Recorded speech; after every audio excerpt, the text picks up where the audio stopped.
খালেক চাচা, হ্যাঁ, কেমন আছেন? এই আল্লাহ ভালাই রাখছে। কি করতেছেন এখানে? রোয়া লাগাইতেছি। রোয়া লাগাইতেছেন, মানে এটা কি ধানের রোয়া? এইটা কড়ক তারা। কডক তারা না? হ্যাঁ, পানিটা কি সেচ দিয়ে নিয়ে আসছেন? ডিপ টিউবওয়েলের পানি?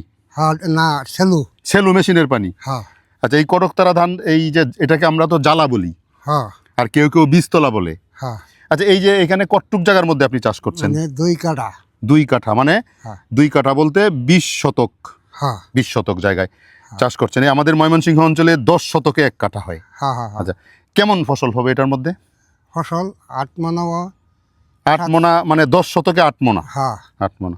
আর এটার পিছনে আপনার খরচ কিরকম হয়? খরচ মনে করুন এই মাইটটা সার দিতে দেওয়ান লাগে, লাল সার দেওয়ান লাগে, সাদা সার দেওয়ান লাগে, সব ওষুধ দেওয়ান লাগে। ওষুধ দেওয়ান লাগে, মানে কীটনাশক দিতে হয়? হ্যাঁ, ঠিক মতো। কীটনাশক না দিলে হয় না? না, কোনো অবস্থাতেই হয় না?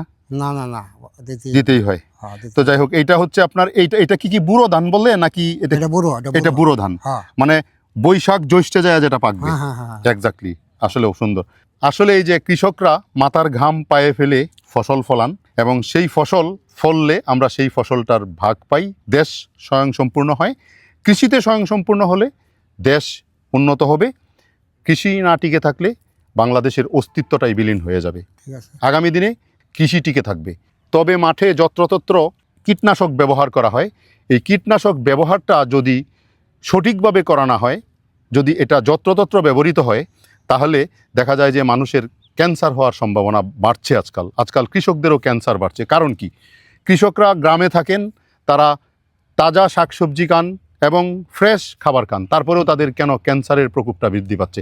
তার কারণ হলো তারা যে কীটনাশকটা তাদের মাঠে ছিটিয়ে দেন, সেই কীটনাশকটা ছিটানোর সময় তারা সতর্কতা অবলম্বন করেন না।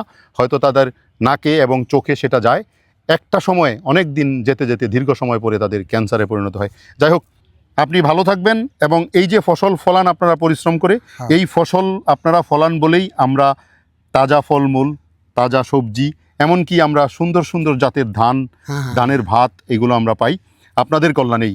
আপনারা ভালো থাকলে আমরা ভালো থাকবো, হ্যাঁ, ঠিক আছে, আপনারা খারাপ থাকলে আমরা ভালো থাকবো না, কখনোই না, কোনোদিন সম্ভব না। ঠিক আছে। কৃষক হিসাবে একজন কৃষককে আমি অত্যন্ত সম্মান করি।